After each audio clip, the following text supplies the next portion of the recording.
this hideout and welcome to the Pantheon, where today we're delving into Dungeons & Dragons with a slightly commander-themed twist. And it's a rather interesting creature. It's the Nihiloor. Nihiloor.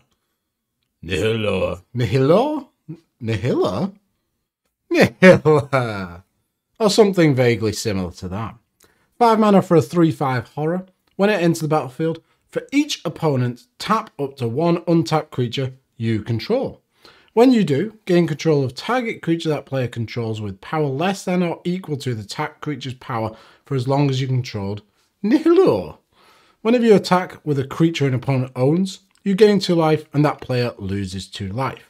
So this is all about stealing things. You know, that ability, I'll be honest, it took me quite a few attempts to sort of read and figure out what the hell it means. But we're going to be stealing their creatures by tapping our own things, which is quite a unique sort of set of abilities. I just wish it was told a bit, you know, more concisely. You know, not that I have any problem with concision.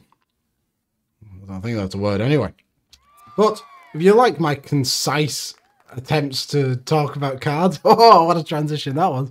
Please do subscribe, because I'm going to be making videos like this for every single legendary creature. And Nihiloor is only one of them. There's too many, frankly. But I'll get through them all eventually. Without further ado, let's have a look at my top 5 for Nihiloor. And in at number 5, we've got Mccar, a personal favourite card of mine, and the untapped symbol, I absolutely love it. 4 mana for a 1/4 with flying. Pay 2, untap, target opponent removes the top card of his or her library. From the game, until end of turn, you may play that card. So, with our commander's ability, we want to be tapping things, but yes, we want to be tapping things with a lot of power. So, Mccar is not that useful. However, we can go tapping this to be able to untap it, and then we can attack him with it and get an untap. Get extra triggers, which is really, really quite nice. I like it a lot. And Mccar, it allows us to steal things. You know, our commander's last ability doesn't care from where we stole it, whether it was the ability of Nihiloor or whether it's from anything else. So this works fantastically with it. A couple of other cards that work well with sort of the tap mechanic. Fallow Sage, 4 mana for a 2/2. When it becomes tapped, you may draw a card. So nice bit of advantage that we can generate tapping things. Yes, it's only a 2/2, but there's a couple of cards in the deck that are going to be bigger than that. But we can just get some incidental value when we're stealing maybe a smaller creature. Then there's Daring Thief. 3 mana for a 2/3 with Inspired. Whenever it becomes untapped, you may exchange control of target non-land permanents you control and target permanent an opponent controls that shares a card type with it. So, yes, this only cares about being untapped, but attacking in with a 2/3, well, it's going to get blocked by our opponents and killed. So we can use this with Nihiloor, tap it, so that during our upkeep, or just before our upkeep, in the untap step, it untaps and we get the trigger, we can switch things over, and then we can get attacking with the thing that we've just got. Then, very similarly, is King Mccar the Gold Cursed. 4 mana for a 2/3 human with Inspired. Whenever it becomes untapped, you may exile target creature. If you do, put a colourless artifact token named Gold into the battlefield. You can sacrifice to add 1 mana of any colour. Pretty goddamn good, and a nice bit of removal that works well with our sort of theme. To go along with this, we've got a couple of other untapped sort of creatures here. Order of White Clay, 3 mana for a 1/4, you can pay 3 and untap it. Return target creature card with converted mana cost 3 or less from your graveyard to play. That's nice. We're going to have quite a few cheap creatures, and just being able to rebuy them with, you know, through our commander's ability. Yes, it's a 1/4, so we're not going to be stealing too many things, but we can tap it to steal like maybe a token or something like that. Then we've got Pale Wayfarer, 7 mana for a 4/4. Not great. But you can pay 4, untap it. Target creature gains protection for the colour of its control's choice until end of turn. So this allows us to get in with, you know, maybe one of the big creatures we've stolen. Really, really nice in the deck. Finally, the Scaretiller. Wonderful name. 4 mana for a 1/4. When it becomes tapped, choose 1. You may put a land card from your hand onto the battlefield tapped, or return target land card from your graveyard to the battlefield tapped. This is really powerful. We're in a 3-colour deck, so play fetch lands to search up, you know, your shock lands and things, and this can rebuy your shock lands, you know, through being tapped from Nihiloor. Absolutely wonderful. Or your fetch lands even. Which brings me on to number 4. And at number 4 for Nihiloor is a couple of creatures that cost small amounts of mana but have large power, so they allow us to steal big things. And Relic Golem was the first one that came to mind. It's an artifact creature golem. It's a 3 mana 6/6. It can't attack or block unless an opponent has 8 or more cards in their graveyard. You can pay 2 and tap it, target player mills 2 cards. So just through playing the game, you know, people fill their graveyards up, especially if you're playing a reanimate deck. So likely it is this will be able to attack and block, but the main thing we want it for is Nihiloor's ability, being able to steal our opponent's creatures. Really, really nice. Then we've got Phyrexian Soulgorger, 3 mana for an 8/8, which, you know, we're going to be stealing pretty much anything on the battlefield.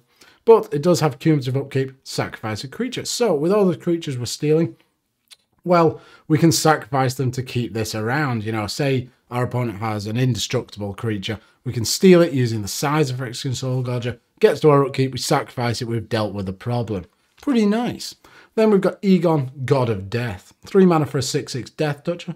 Pretty big lad. At the beginning of your upkeep, exile 2 cards from your graveyard. If you can, sacrifice Egon and draw a card. So, worst case scenario, oh dear, we've sacrificed him and drawn a card. So he's a nice bit of advantage, but we can get a ton of value off it from playing our commander, coming in, tapping Egon, stealing some cool things.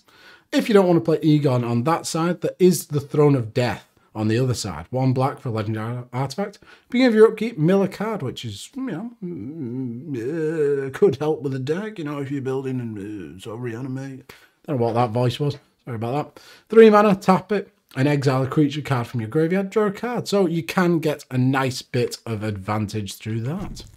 Which brings me on to number 3. And at number 3, we've got Dermo Taxi.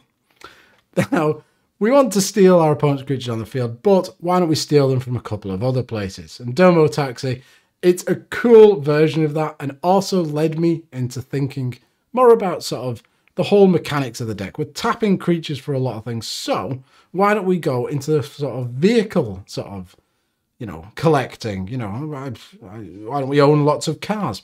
Dermo Taxi, when it enters the battlefield, exile a creature card from a graveyard, not just ours, it can be an opponent's.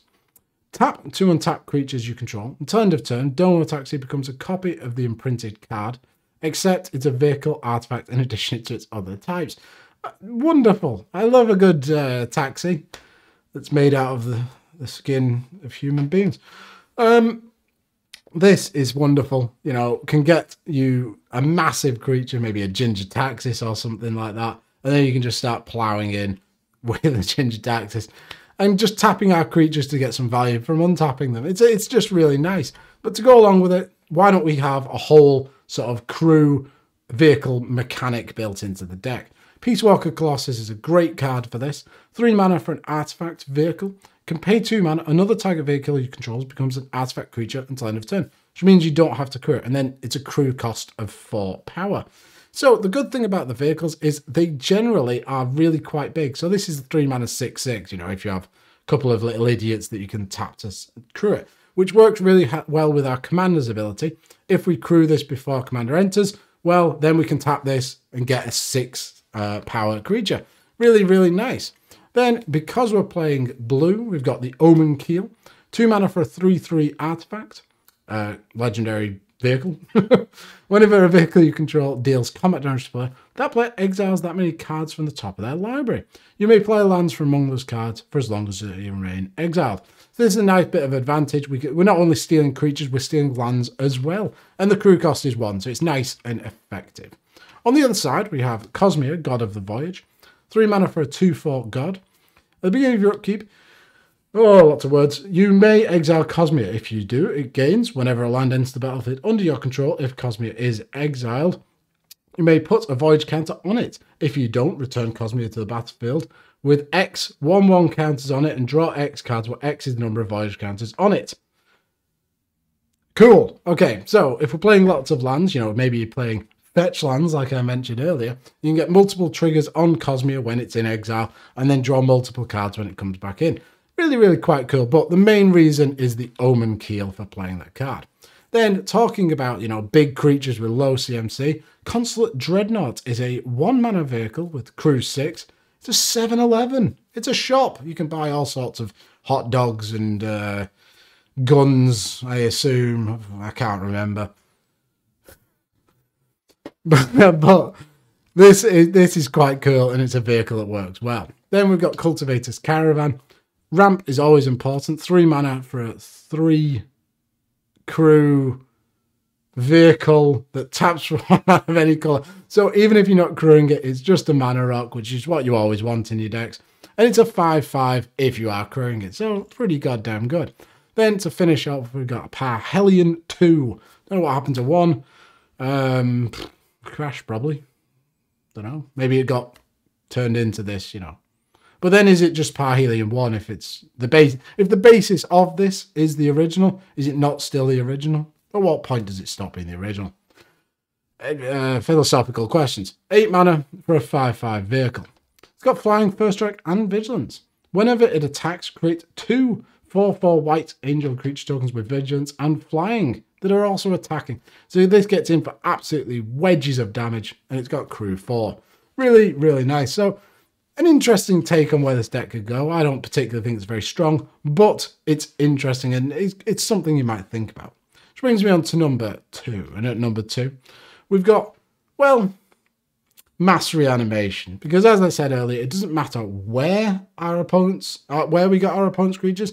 It just matters that we have them. And when we attack with them, we're going to deal tons of damage to our opponents and gain tons of life.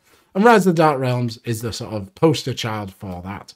9 mana for a sorcery. Put all creature cards from all graveyards onto the battlefield under your control. Dear God, if that doesn't win you the game, whew, you've lost. Really, really powerful. And a couple of sort of reanimation cards here that not just are interested in our library, our graveyard, but our opponents more than anything. Geth, Lord of the Vault. 6 mana for a 5/5 with Intimidate, so it can't be blocked, except by artifact creatures and or creatures that share a colour with it. He's a bit racist. He's a zombie, and he's pay a black and X. Put target artifact or creature card with converted mana cost X for an opponent's graveyard onto the battlefield under your control. Tapped. Then that player mills X card. So this not only gets us a big threat, but it can also mill our opponents so that we can get more threats in the future. And all you have to do is invest a lot of mana. But Gyruda, Doom of Deaths, is another cool card that steals from our opponents. 6 mana for a 6/6 Demon Kraken. It has Companion, so if your starting deck contains only cards with even converted mana cost, you can put this in. Would I build it as a Companion? Well, no, you can't, because Nihiloor is 5 mana. But I'd put this in the deck because when it enters the battlefield, each player puts the top 4 cards of the library into their graveyard, put a creature card with an even converted mana cost from among those cards onto the battlefield under your control. So this can steal one of our opponent's creatures, and you know, it's pretty good. And say we had some sort of flickering in the deck, you know, our commander cares about entering the battlefield, this could be used to keep flickering, keep stealing, which is solid. Then we've got Atheist Shroud Veil, the 6 mana version, the worst version. It's a 4/7 with Indestructible. As long as your devotion to white and black is less than 7, Atheist isn't a creature, so devotion cares about how many pips you've got. So I have 2 pips up here. At the beginning of your end step, put a coin counter on another target creature. Whenever a creature with a coin counter on it dies or is put into exile, return that card to the battlefield under your control. So you really want to be targeting your opponent's creatures, and then you're going to get them back, sort of gobble them all up. And then we've got lots of things that we can swing in and deal damage with Nihiloor. Then there's Bone Dancer, 3 mana for a 2/2, Summon Zombie. I wish I had the Oracle text, but what it originally said was pay 0. Put the top creature card of defending player's graveyard onto play under your control. Bone Dancer deals no combat damage this turn. Use the ability only if Bone Dancer is attacking, and unblocked, and only once each turn. So if it's unblocked, you can get back a creature from your opponent's graveyard. Really, really nice. It's like an Inkai's sort of creature. Pretty good. Then we've got Debtor's Knell, 7 mana for an enchantment. At the beginning of your upkeep, put target creature card from a graveyard onto the battlefield under your control. So each upkeep, we're just going to be stealing, getting tons of value. Really, really nice. Then finally, there's Chainer Dementia Master. 5 mana for a 3/3. All nightmares get +1/+1. Very nice. Then you can pay 3 and 3 life. Put target creature card from a graveyard into play under your control. That creature is black and is a nightmare in addition to its creature types.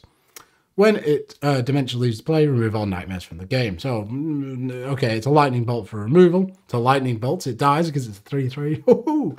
But it can get back tons of value, and then we can swing in with all of our nightmares. Really, really nice. And this brings me on to number 1, and reminds me of a story. My friend Dave, he was a rather power-mad individual, you know. He used to sort of, you know, stand up in the middle of games, just start belling, I am the man of control, and just, you know, his breath. Anyway, it was a horrible thing. But the reins of power should be wielded by people that deserve it, which is us in this instance. 4 mana for an instant. Untap all creatures you control, and all creatures target opponent controls. You and that opponent each gain control of all creatures the other controls until end of turn. Those creatures gain haste until end of turn. So, we want to be casting this on our turn. Say our opponent's over there, you know, Dave's sat there, he's just stood up going, I'm in control. He's not, because we've got this card. We cast this card on Dave, he's got 20 creatures. They're all mine, Dave, give them here. He's like, I don't want to. Anyway, shut up, Dave. It's part of the game. Do you have a counter spell? No. Well, anyway, this metaphor is spiraling out of control. But you steal all 20 creatures, swing in. Although he does have Nihiloor, so you won't actually trigger it. So you'd have to steal all the creatures, then cast Nihiloor. Get in with all of them. There we go. We figured it out. But this is a perfect card in this sort of deck. It gives you exactly what you want. It gives you all of your creatures, and you're just going to deal tons of damage. To go along with this, Ray of Command, 4 mana for an instant, untap target creature and opponent controls, and gain control of it until end of turn. That creature gains haste until end of turn. When you lose control of that creature, tap it. So, this is another sort of version of this. We can steal the best creature on in the game, swing straight away, get a trigger from Nihiloor. And then, if we're stealing things, well, Grave Betrayal is absolutely fantastic. 7 mana for an enchantment. Whenever a creature you don't control dies, return to the battlefield under your control, an additional 1/1 counter on it at the beginning of the next end step. That creature is a black zombie in addition to its other colours and types. So, we steal it permanently, just for it dying. Really, really nice. Play a board wipe with this on the field, swing in. Oh, amazing. Everything's dead. And then a far more chaotic version of this is Endless Whispers. 4 mana for an enchantment. Each creature has, when this creature is put into a graveyard from play, choose target opponent. That player puts this creature card from a graveyard into play under his or her control at end of turn. Now, I can imagine this going very poorly in this deck because, you know, when you're stealing everything, everyone's going to give everything to your opponent. But it very much fits in the theme of the deck. You know, everyone's sort of giving each other things. Maybe they attack each other with their own creatures. It's all sorts of fun, which is what Magic is all about, really, isn't it? Thank you very much for watching. Those are my top 5 picks for this. You know, quite a cool commander. Ridiculous name. You know, the name is a reason to make this deck by itself. So I hope you've enjoyed this. If you do, please like, comment, and subscribe, and I'll see you soon. Bye.